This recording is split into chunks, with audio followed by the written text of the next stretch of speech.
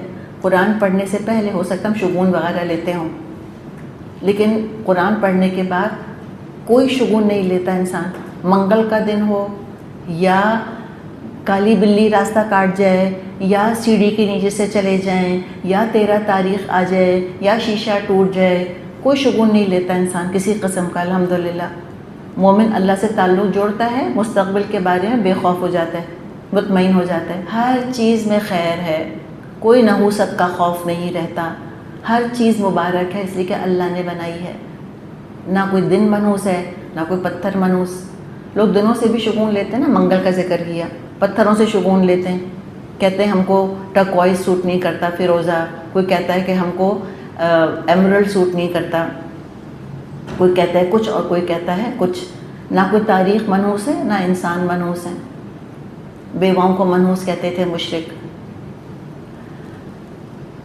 Human dignity ختم ہو گئی شرک کے اندر. ہیومن ڈگنیٹی امن دیتی ہے.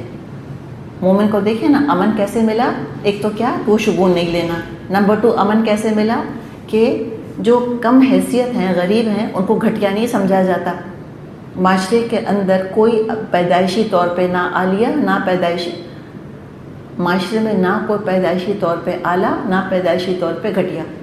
دیکھیں یہ چیز کتنا بے چین کرے. اپنے اوپر رکھیں نا، اپنے اوپر ہم رکھ کر سوچیں کہ اگر ہم کو یہ انڈوکٹرینیشن کروا دی جاتی کہ تم تو معبود کے پیر سے پیدا ہوئے ہو، تم تو انٹچیبل ہو.